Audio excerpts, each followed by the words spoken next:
कहा जाता है कि आरोग्य धन संपदा, यानी अगर आपकी सेहत अच्छी है तो आपके पास सब कुछ है। और इसी सेहत का ध्यान रखने के लिए भारत सरकार द्वारा Ayushman Bharat health insurance scheme लाई गई थी, जिसके तहत हर परिवार को 5 लाख रुपए का हेल्थ इंश्योरेंस दिया गया था। इसे दुनिया की सबसे बड़ी हेल्थ स्कीम माना जाता है जो किसी सरकार द्वारा लोगों के लिए लाई गई थी। और इसी का काम देख रहे हैं महाराष्ट्र में आयुष्मान भारत के महाराष्ट्र के प्रमुख शेट्टे सर, ओम प्रकाश शेट्टे हमारे साथ हैं। सर, आज ये पूरा जो आयुष्मान भारत का आप काम देख रहे हैं, महाराष्ट्र में किस तरीके से ये काम चल रहा है और अब तक कितने लोगों को इसका फायदा मिल चुका है? महाराष्ट्र में पहली बार महात्मा ज्योतिबा फुले जन आरोग्य योजना जो स्टेट हेल्थ एश्योरेंस सोसाइटी के द्वारा ऑपरेट किए गई एक इंफ्रास्ट्रक्चर मोड पे राज्य के जितने भी लोग हैं उनको हेल्थ फैसिलिटी के लिए प्रावधान देती थी अभी तक वो। और आयुष्मान 28 जुलाई 2023 का जो गवर्नमेंट का जो डिसीजन हुआ उसमें जीआर निकल गया है कि अभी ये दोनों योजना क्लब करके 5 लाख रुपए तक वर्ग सब हो, चाहे ऑरेंज राशन कार्ड हो, येलो हो और वाइट राशन कार्ड, 12.5 करोड़ लोग जो महाराष्ट्र में रहते हैं उनको सबको अभी आयुष्मान के 5 लाख रुपए तक हेल्थ का पूरा कवर मिलेगा। सर, इसको लोगों तक किस तरह से पहुंचाया जा रहा है और लोगों की तरफ से कैसा रिस्पांस मिल रहा है? देख लीजिए, इसमें बहुत सारे लोगों के दिल में ये था कि इस योजना के द्वारा कुछ क्वेश्चन उठाए गए। मैं भी जानता हूँ क्योंकि मैं मुख्यमंत्री वैद्यकीय सहायता कक्ष का चीफ रह चुका हूँ और महात्मा ज्योतिबा फुले जन आरोग्य योजना के ऊपर मैंने डायरेक्टर बोल के इसके पहले भी महाराष्ट्र में काम किया है। तो उसी एक्सपीरियंस को काउंट करते हुए ऑनरेबल प्राइम मिनिस्टर नरेंद्र जी मोदी, इनकी जो ड्रीम प्रोजेक्ट है आयुष्मान, इसको महाराष्ट्र में इम्प्लीमेंट करने के लिए भूतपूर्व चीफ मिनिस्टर, मुख्यमंत्री और अभी जो डीसीएम साहब है देवेंद्र जी फडणवीस, इन्होंने स्पेशल केंद्र से मुझे स्टेट में लाया है और इस स्कीम का मुझे चीफ बनाया है। तो मेरा कर्तव्य बनता है कि इस योजना का लाभ आखिरी लोगों तक, आखिरी बेनिफिशियरी तक किया जाए। इसके अंतर्गत 1000 हॉस्पिटल अभी एमपैनल है, जिसका महात्मा ज्योतिबा फुले जन आरोग्य योजना के द्वारा ऑलरेडी एम्पैनलमेंट है। अभी आयुष्मान का 28 जुलाई का जो जीआर है उसको इम्प्लीमेंट करने का समय चालू है। अभी ऑल ओवर स्टेट में मैं अभी टूर प्रोग्राम पे गया था, अभी 16 डिस्ट्रिक्ट हो गए इसमें से। तो प्रैक्टिकली जिस डिस्ट्रिक्ट में जाता हूँ हर एक डिस्ट्रिक्ट का अलग सा प्रॉब्लम रहता है। वहाँ पे जाने के बाद प्रशासन और इनके द्वारा काम करते हुए मुझे बहुत सारी सूचनाएं मिली। उसके मिनट्स ऑफ मीटिंग लेके उसके ऊपर मैंने रिपोर्ट तैयार किया है। उस रिपोर्ट के तहत लोगों को आखिरी दम तक, मेरा एक खुद का मानना है कि इस ड्रीम प्रोजेक्ट को आगे बढ़ाते जाए। मिनिमम 85% लोगों को तो भी फ्री ऑफ कॉस्ट में इस स्कीम का लाभ मिलना चाहिए। और 350 हॉस्पिटल हम नए इसमें अभी एमपैनल करने जा रहे हैं। तो 1350 हॉस्पिटल, इसके बाद में भी मेरी एक कमेटी का चीफ होने के नाते मेरी खुद की भी ऐसी राय है कि 2000 हॉस्पिटल तो भी इसमें एमपैनल होना चाहिए।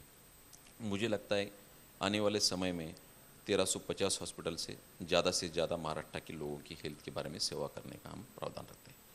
सर, जो हॉस्पिटल आपने एम्पैनल करने की बात कही है वो सिर्फ सरकारी अस्पताल हैं जिनमें सुविधाएं दी जा रही है या कुछ प्राइवेट अस्पताल भी हैं? नहीं, इसमें मोस्टली सब प्राइवेट हॉस्पिटल है। हम भी जानते हैं और आप भी जानते हो कि गवर्नमेंट का इंफ्रास्ट्रक्चर इतना नहीं है, चाहे सरकार किसी की भी हो। अभी तक गवर्नमेंट का फुल फेज में काम करने वाला इंफ्रास्ट्रक्चर नहीं है। बहुत सालों से इसका ड्रॉबैक था जो हमने अभी पूरा करने की कोशिश कर रहे हैं। तो इसमें 90% से भी ज़्यादा, 90-95% से ही ज़्यादा प्राइवेट हॉस्पिटल है। इनके द्वारा हम लोगों की सेहत का ख्याल रखेंगे। सर, प्राइवेट हॉस्पिटल में एक बहुत बड़ा मुद्दा सामने आता है जो काफ़ी बार देखा गया है, बिलिंग को लेकर। उनके बिल ज़्यादा होते हैं जिसकी वजह से काफ़ी पेशेंट्स को सफ़र करना पड़ता है। वो वहाँ पे इलाज ठीक तरीके से नहीं करवा पाते और आखिरकार फिर उनको सरकारी अस्पताल की तरफ रुख करना पड़ता है। तो इस पर किस तरीके से आयुष्मान भारत काम कर रहा है? इसके ऊपर बहुत सारी ग्रीवेंसेस हो गए, जिसमें आपको भी जानकारी, इसमें लोगों को खुद के खिस्से में से भी पैसा देना पड़ता है उसी हॉस्पिटल में, चाहे योजना होने के बाद। ऐसी बहुत सारी सूचनाएं और ग्रीवेंसेस को हमने ध्यान में रखते हुए हर जिले में जिस मीटिंग में ऐसी सूचनाएं प्राप्त हुई, तो ये देखते हुए 34 स्पेशलिटी, जैसे गायनेक है, कार्डियक है, नेफ्रो है, ऑन्को है, ये 34 स्पेशलिटी है। ये 34 स्पेशलिटी के जो पैकेज है वो 2012 से वही पैकेज अभी तक चल रहे हैं। इसके ऊपर हमें अच्छा रिजल्ट देना चाहिए, इसको हम ज़्यादा से ज़्यादा लोगों को लाभ मिलना चाहिए, लोगों के खिसे में से पैसा नहीं जाना चाहिए। डॉक्टरों के भी कुछ सुझाव थे, चाहे गवर्नमेंट के हॉस्पिटल हो या प्राइवेट की, इसको पैकेज को बढ़ाया जाए। इसके लिए हम कम्युनिकेट करने के लिए या बैलेंस करने के लिए, गोल्डन मिडल वे निकालने के लिए 102 डॉक्टर की कमेटी फाउंड करने का मैंने डिसीजन लिया है। 1 महीने के अंदर इसके जो अच्छे पैकेज रिवाइज होके आएंगे, इसके तहत हम हॉस्पिटल को पूरा पेमेंट देंगे और जो भी कोई मरीज जाता है उसको किसी में से पैसा भुगतान करने की ज़रूरत ना पड़े। उसके बाद में अगर कुछ उसमें अगर कोई ग्रीवेंस करता है तो हम उसके लिए हम उनके ऊपर कार्रवाई करेंगे। सर, आज बजट पेश हुआ है जिसमें अर्थ मंत्री ने हेल्थ केयर को लेकर भी कहा है और साथ ही ये कहा है कि आयुष्मान भारत जो है वो आशा और जो आंगनवाड़ी सेविकाएं हैं उन तक भी पहुंचाया जाएगा। तो इसको लेकर किस तरीके से आप आगे देख रहे हैं? नहीं, ऑलरेडी आशा वर्कर इस पे काम कर रही है। आशा वर्कर आयुष्मान कार्ड जनरेट करते हो, उनके पास जो इक्विपमेंट चाहिए, मोबाइल वगैरह, ओल्ड वर्जन का था। अभी आयुष्मान का ऐप उस ओल्ड वर्जन में अभी डाउनलोड नहीं होता, उसके द्वारा काम के ऊपर बहुत सारा असर हो रहा था। महाराष्ट्र स्टेट में जो अभी PIP फाइनल हो गई हमारी 5 जनवरी को दिल्ली में, मैं दिल्ली से भी प्रतिनिधि हूँ, वहाँ से भी मैं APS बोल के असिस्टेंट पर्सनल सेक्रेटरी हूँ, तो दोनों से कम्युनिकेशन करके ज़्यादा से ज़्यादा फंड्स महाराष्ट्र में देने के लिए हमने भी वहाँ पे योगदान दिया है। तो 5 तारीख की मीटिंग में हम तय हो गया है कि उन सभी आशा वर्कर को हम अच्छा एंड्रॉयड मोबाइल देंगे, जिसकी 20,000 तक उसमें प्रावधान हम कर रहे हैं उस PIP में। इसके द्वारा आशा वर्कर की efficiency ज़्यादा बढ़ेगी और आयुष्मान का मुझे लगता है महाराष्ट्र का रेशो 50% से नीचे है कार्ड के बारे में। जब तक 100% कार्ड नहीं जनरेट होते तब तक हम भी समाधानी नहीं है और लोगों को भी उसकी राहत नहीं मिलेगी अगर कार्ड नहीं होगा। तो हमारा अभी गोल और मिशन चल रहा है कि ज़्यादा से ज़्यादा आयुष्मान के कार्ड इशू करवाया जाए। तो अभी 50% तो ग्लास भरा है, तो अभी 50% बाकी है, तो हर डिस्ट्रिक्ट में जा रहा हूँ। मुझे थोड़ा बुरा लगता है कि सबसे ज़्यादा poor ratio, poor performance Mumbai और मुंबई सब अर्बन का है। इनके सिर्फ 17 और 18% इतने ही कार्ड जनरेट हो गए, जो अच्छी बात नहीं। तो मैं कल परसों इस पे 6 फरवरी को इसके ऊपर मैं मीटिंग ले रहा हूँ कलेक्टर ऑफिस में, ज़्यादा से ज़्यादा मुंबई के इसमें भी ज़्यादा से ज़्यादा लाभ मिले।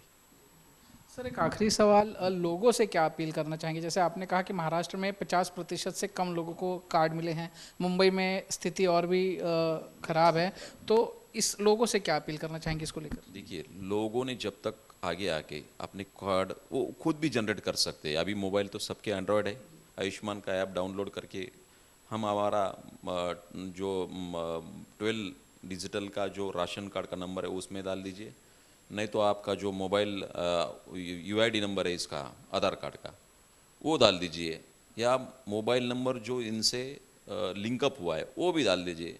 ये करने के बाद आपका खुद का भी जनरेशन आयुष्मान का कार्ड होता है, वो आप डाउनलोड करके फिर उसकी प्रिंट भी निकालवा सकते हैं, सब कुछ करते हैं।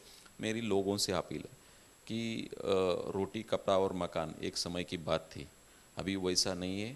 अभी हेल्थ के बारे में बहुत सारी कोविड की सिचुएशन के बाद, पैंडेमिक सिचुएशन के बाद सब लोगों को ध्यान में आ गया है कि उससे भी ज़्यादा सेहत का ख्याल रखने के लिए अगर गवर्नमेंट आपका 5 लाख रुपए का इंश्योरेंस कवर करती है तो आपने आगे आके ज़्यादा से ज़्यादा कार्ड निकालना चाहिए। बहुत सारी पॉलिटिकल पार्टी भी है, NGO है, गवर्नमेंट के सब इंस्टीट्यूट काम कर रहे हैं इसके ऊपर, तो लोगों ने आगे आना चाहिए। हम घर से तो किसी को खींच के ला नहीं सकते कि आप कार्ड लीजिए, तो मुझे लगता है कि वो खुद बाहर आके लोगों ने इसको ज़्यादा से ज़्यादा सपोर्ट करना चाहिए, अपने कार्ड जनरेट करना चाहिए। बिल्कुल, तो सरकार तो अपना काम कर रही है, लोगों तक सुविधाएं पहुंचाने का काम कर रही है, लेकिन सरकार की ये भी अपील है लोगों से कि वो आगे आए और इन सुविधाओं का लाभ ले। कैमरामैन सिद्धेश के साथ दीपेश त्रिपाठी, आज तक, मुंबई।